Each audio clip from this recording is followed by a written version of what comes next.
د افغانستان اسلامي امارت د امریکا او اسرائیل پر ضد د فلسطینیانو ترڅنګ ودرېد. د افغانستان اسلامي امارت په یوه نشر سوې اعلامیه کې له نړیوالو سازمانونو او اسلامي هیوادونو غوښتي دي چې د اسرائیلو د ظلمونو خلاف له فلسطینیانو سره ودرېږي او ملاتړ یې وکړي.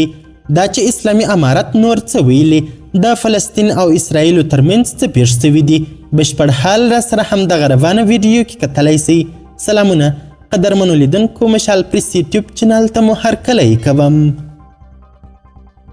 د افغانستان اسلامي امارت پر خپل رسمي ویب سایټ باندې لیکلي دي غزه کې د وروستیو تحولاتو په هکله د افغانستان اسلامي امارت د بهرنیو چارو وزارت اعلامیه.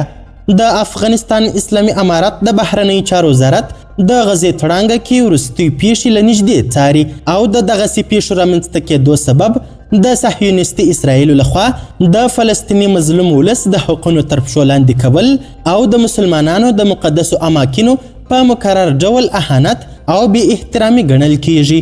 اسلامي امارت د فلسطین د خلکو د ازادۍ او د خپلو مقدساتو څخه هر ډول دفاع او مقاومت د دوی مشروع حق بولي. د افغانستان اسلامي امارت د فلسطین د خلکو د مشروع تاریخي او قانوني حق څخه چې باید د فلسطین په تاریخي خاوره مستقل هیواد ولري خپل ملاتړ اعلانوي. له اسلامي هیوادونو د اسلامي همکاریو له سازمان، نړیوالې ټولنې او په ځانګړي ډول له هغو هیوادونو څخه چې په سیمه کې اغیز لري غوښتنه کوي چې د اسرائیلي اشغالګرو ځواکونو لخوا پر فلسطیني بېګناه ولس د تاوتریخوالي مخه ونیسي او د فلسطین د قضیې د حل لپاره چې فلسطینیانو ته پکې خپل مشروع حق ورکړل سي لاس په کار سي.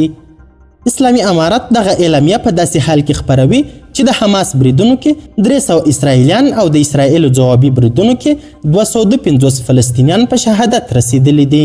اسرائیل وایي چې د دوی پر خاوره د فلسطیني وسلوالو په بریدونو کې له 300 ډیر کسان وژل سوي او شاوخوا 1800 نور ټپیان دي.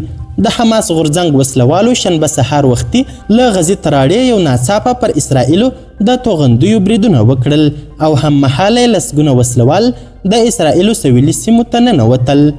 قدرمنو لیدونکو، د ویډیو له کتلو مننه مننه. د لا زیاتو او نورو لحظه پر لحظه خبرې مطالب لپاره زموږ همدغه مشال پریس یوټیوب چینل سبسکرایب کړئ.